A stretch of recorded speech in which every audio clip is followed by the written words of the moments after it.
pembahasannya. Di sini untuk materi pertama hardware jaringan komputer terdapat 10 buku pembahasan. Yang pertama komputer server, kedua komputer klien, ketiga kabel, lalu switch, repeater, hub, bridge, access point, network interface card atau NIC, dan terakhir modem. Lalu untuk materi kedua, topologi jaringan, memiliki 5 pokok pembahasan, topologi bus, kedua topologi star atau bintang, topologi ring atau cincin, topologi mesh, dan topologi tree atau topologi bercabang. Untuk pembahasan pertama, hardware jaringan komputer. Ya, jadi hardware jaringan komputer terdiri dari komputer server, komputer klien, kabel, switch, repeater, hub, bridge, access point, network card, dan modem. Komputer server. Nah, di sini tugas dari komputer server ini yaitu menjadi pusat dari jaringan komputer, sebuah jaringan komputer, di mana dari pusat ini terbagi jaringan-jaringan akan terbagi kepada komputer klien. Secara umum, komputer server memiliki fungsi sebagai penyimpanan dari semua basis data informasi. Jadi data yang berada di server akan dikirimkan ke komputer klien sesuai request tertentu. Semakin tinggi spesifikasi dari komputer server, maka akan semakin besar juga kapasitasnya dalam menyimpan data informasi. Nah, kelebihannya di sini komputer server harus bisa bekerja selama 24 jam penuh. Jadi hardware yang digunakan juga harus berspesifikasi khusus, mulai dari prosesor, HDD atau hard disk, RAM, motherboard, power supply, dan semua perangkat server lainnya. Ya, dengan begitu, server bisa melayani klien dengan maksimal tanpa terjadi server down. Yang kedua, komputer klien atau biasa disebut dengan workstation. Komputer klien merupakan komputer yang digunakan untuk mengakses layanan yang disediakan oleh komputer server. Fungsinya yaitu yang pertama mengakses data dan informasi yang disediakan oleh komputer server. Yang kedua digunakan sebagai komputer kerja di luar dari layanan yang ditawarkan oleh server. Lalu komputer klien juga dapat menjadi sebuah administrator. Lalu kabel. Nah, sebelum ada teknologi Wi-Fi itu, dulunya semua internet tersambung dengan kabel jaringan. Kebanyakan kabel yang digunakan berjenis UTP atau kabel tanpa pelindung, lalu kabel koaksial, dan fiber optik. Kabel UTP ini merupakan pembanding dari kabel twist pair. Yang pertama, twist pair cable merupakan sebuah kabel yang mempunyai dua konduktor yang digabung dengan tujuan lain akan dapat mengurangi gangguan pada elektromagnetik yang dapat terjadi di luar. Jadi twist pair cable ini terbagi dua, yaitu UTP dan STP. UTP ini kabel twist pair yang tanpa pelindung. Lalu STP ini merupakan kabel twist pair yang memiliki pelindung khusus. Kabel UTP. Nah, jenis kabel yang tidak memiliki pelindung aluminium ini, setiap plastik pada kabel UTP memiliki susunan warna yang berbeda satu dengan lainnya. Warna dalam kabel UTP ini terbagi 8 warna, yaitu orange, orange putih, hijau putih, biru putih, coklat, dan coklat putih. Nah, untuk kategorinya sendiri terbagi menjadi 8 jenis. Yang pertama Cat 2 yang mampu mentransmisikan data sampai dengan 4 Mbps. Lalu untuk Cat 3 itu transmisi datanya itu sampai dengan 10 Mbps. Untuk kabel Cat 4 kecepatan transmisinya itu sampai dengan 16 Mbps. Cat 5 itu kecepatan datanya 100 Mbps. Cat 5e itu kecepatan datanya sampai dengan 100 Mbps. Dengan perbedaannya frekuensi sinyalnya itu mencapai 100 MHz. Kabel UTP Cat 6 transmisi datanya itu sampai dengan 1000 Mbps atau 1 GB. Lalu kabel Cat 6e itu 1 Gbps namun dengan frekuensi 500 MHz. Kabel UTP Cat 7 kecepatannya itu sampai dengan 10 Gbps dan frekuensinya itu 600 MHz. Yang kedua, kabel STP atau shielded twist pair. Nah, kabel ini memiliki pelindung khusus semacam aluminium foil untuk mencegah gangguan interferensi elektromagnetik. Fungsi kabel STP ini yang pertama sebagai media transmisi data yang sering kita gunakan pada token ring BEM. Kedua, sekarang jenisnya juga memiliki fungsi menghubungkan alat-alat elektronika. Lalu dapat memberikan transmisi komunikasi data dan juga suara pada beberapa kecepatan tertentu menurut jenisnya. Nah, kabel STP ini juga digolongkan menjadi 7 kategori. Yang pertama, Cat1, yang memiliki transmisi kualitas rendah dan hanya mampu menerima suara analog. Yang kedua, Cat2, yang hanya menerima komunikasi data dan suara digital. Lalu ada STP Cat3, di transmisinya itu bisa menerima komunikasi data dan juga suara pada kecepatan 10 megabit per detik. Untuk STP Cat4 menerima komunikasi data dan suara pada kecepatan 16 megabit.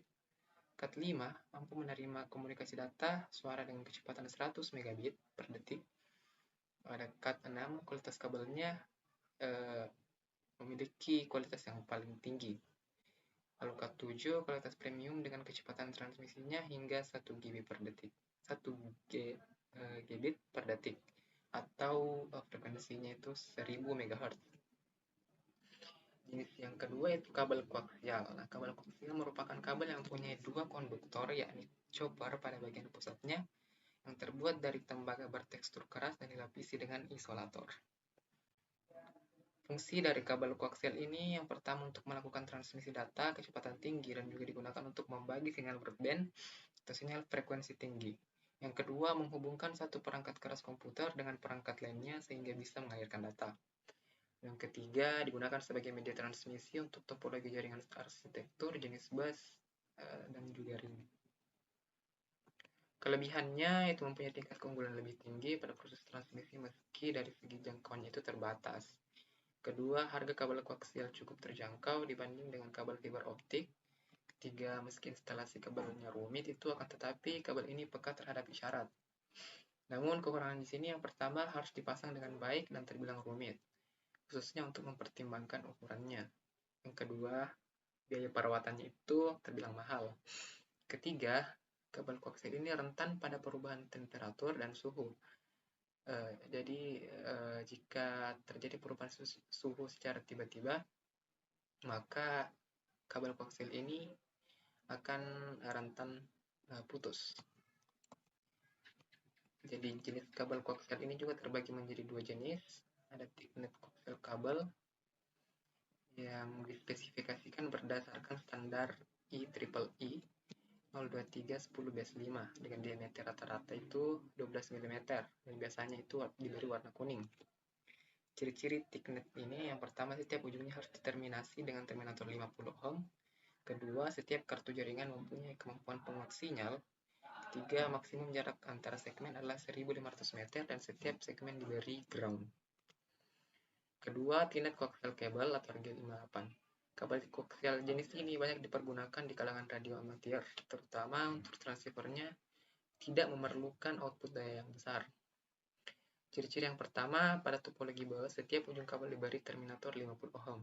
Kedua, panjang maksimal kabel itu 185 meter per segmennya. Yang ketiga, setiap segmen itu terkoneksi sebanyak 20 perangkat jaringan. Jenis kabel ketiga itu kabel fiber optik, yang merupakan kabel dengan bahan dasar dari serat kaca untuk membuat kabel. Biasanya fiber optik digunakan sebagai kabel perusahaan telekomunikasi. Fungsinya itu yang menghubungkan antar komputer atau memakai satu sama lain dalam lingkup jaringan tertentu. Kelebihan dari kabel fiber optik ini memiliki keterampilan mengantarkan data dengan kapasitas besar, serta jarak transmisinya itu yang paling jauh. Kedua, meskipun memiliki keterampilan yang besar, format fisik dari kabel ini lebih kecil bila dikomparasikan dengan jenis lain, sebab bahannya dari serat kaca dan plastik. Lalu karena tidak memiliki arus listrik, kabel fiber optik ini bebas dari gangguan sinyal, sehingga sinyal elektromagnetik, sinyal radio, serta mempunyai keawetan yang lumayan kuat, sehingga tidak sedikit digunakan perusahaan besar. Namun kekurangannya di sini harganya itu lumayan tinggi. Oleh sebab itu pemakai kabel jenis bukanlah sembarangan tetapi perusahaan atau penyedia jasa komunikasi. Di samping memakan ongkos besar, perawatan fiber optik memerlukan ongkos yang tidak sedikit. Lalu seringkali dipasang pada jalur yang berbeda atau yang punya sudut melengkung supaya proses berjalannya gelombang dapat pasti atau tidak terlambat. Lalu ada switch. Switch merupakan perangkat keras jaringan yang berfungsi untuk memecah jaringan dari satu server menjadi beberapa klien dalam jaringan lokal. Ciri-cirinya itu yang pertama menerima sinyal dan data dari komputer server, yang kedua mentransmisikan data dari server menuju klien, dan juga sebaliknya. Ketiga, memperkuat sinyal yang ditransmisikan melalui server kepada klien sehingga kecepatannya itu masih sama. Ciri-ciri keempat itu bisa mengatur dan membatasi paket data yang ditransmisikan kepada setiap user. Kelima, bisa juga menjadi repeater jaringan. Lalu menjadi central connection point jaringan, dan terakhir sebagai splitter dalam jaringan. Perangkat yang selanjutnya itu ada repeater, yang merupakan perangkat jaringan yang berfungsi untuk memperkuat sinyal. Ciri yang pertama, untuk mencakup daerah yang memiliki sinyal lemah dari jaringan server. Lalu yang kedua itu untuk memberikan kemudahan akses sinyal Wi-Fi dari server utama. Ketiga, untuk memperluas jangkauan sinyal dari Wi-Fi utama. Repeater ini memiliki cara kerja sebelum dipancarkan. Sinyal yang diterima itu dari server masuk ke antena receiver repeater. Lalu sinyal yang diterima ini akan menjalankan perubahan frekuensi sehingga bisa dirubah menjadi sinyal yang lebih kuat. Selanjutnya itu hub, ya merupakan sebuah piranti jaringan komputer yang berfungsi untuk menghubungkan piranti-piranti dengan kabel Ethernet atau syarat optik agar bersikap sebagai satu petak jaringan atau network segment. Fungsi dari hub ini yang pertama mampu memfasilitasi sebuah penambahan dari penghilangan ataupun menambahkan workstation. Yang kedua, dapat menambahkan jarak network atau dapat difungsikan sebagai repeater juga. Ketiga, menerima sinyal dari satu komputer dan mentransmisikannya ke komputer yang lain. Lalu hub juga sebagai penghubung antar komputer sehingga membentuk suatu jaringan pada topologi star. Lalu ada bridge, adalah suatu alat yang menghubungkan jaringan komputer LAN dengan jaringan LAN lainnya. Fungsi dari bridge ini yang pertama menghubungkan dua jaringan komputer LAN yang sejenis, lalu menghubungkan beberapa jaringan komputer yang terpisah, lalu juga bisa menjadi sebagai router pada jaringan komputer yang terpisah, dan yang terakhir itu dapat menyalin frame data. Lalu ada access point. Access point merupakan perangkat keras jaringan yang menghubungkan piranti nirkabel atau tanpa kabel dengan jaringan lokal menggunakan teknologi seperti Wi-Fi, Bluetooth, wireless, dan lain sebagainya. Fungsi yang pertama itu sebagai penyebar sinyal internet kepada perangkat yang terhubung melalui gelombang radio. Yang kedua, penghubung antar jaringan, yaitu jaringan lokal berkawal dengan jaringan nirkabel seperti Wi-Fi, Bluetooth, dan sebagainya. Access point juga dapat digunakan untuk mengatur IP address, alamat IP secara otomatis terhadap perangkat yang terhubung, dan juga dapat digunakan sebagai pengaman. Network Interface Card atau NIC merupakan perangkat yang menyediakan media untuk menghubungkan antar komputer. Kebanyakan kartu jaringan berjenis kartu internal, yaitu kartu jaringan yang dipasang pada slot ekspansi. Fungsinya yang pertama, piranti yang menyambungkan NIC ini merupakan piranti yang menyambungkan kabel jaringan dengan komputer. Lalu NIC ini juga menyediakan pengelamatan secara fisik, artinya kartu jaringan memiliki kode tertentu yang unik. Lalu ada perangkat yang terakhir dari perangkat jaringan ini, yaitu modem. Modem ini merupakan sebuah perangkat keras yang berguna sebagai alat komunikasi dua arah yang mengubah sinyal digital menjadi sinyal analog, ataupun sebaliknya. Fungsi modem yang pertama yaitu sebagai alat untuk mengubah sinyal digital menjadi sinyal analog, lalu untuk melakukan proses modulasi dan demodulasi. Lalu modem juga menghubungkan perangkat dengan jaringan. Modem juga dapat melakukan kompres data yang dikirim melalui sinyal, lalu melakukan pengecekan atau pemeriksaan paket data dan komunikasi. Setelah hardware perangkat jaringan, kita melangkah ke topologi jaringan. Topologi jaringan merupakan suatu skema atau suatu bentuk dari hubungan antar komputer yang biasa disebut dengan jaringan komputer. Jadi, topologi jaringan ini juga terbagi menjadi berbagai macam jenis. Yang pertama, topologi bus. Nah, untuk topologi bus ini digunakan untuk menghubungkan komputer. Dalam topologi ini, masing-masing komputer akan terhubung ke satu kabel panjang dengan beberapa terminal.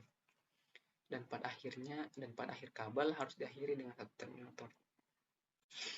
Topologi bus ini memiliki karakteristik yang pertama, node-node atau titik-titik dihubungkan secara serial sepanjang kabel, dan pada kedua ujung kabel ditutup dengan terminator.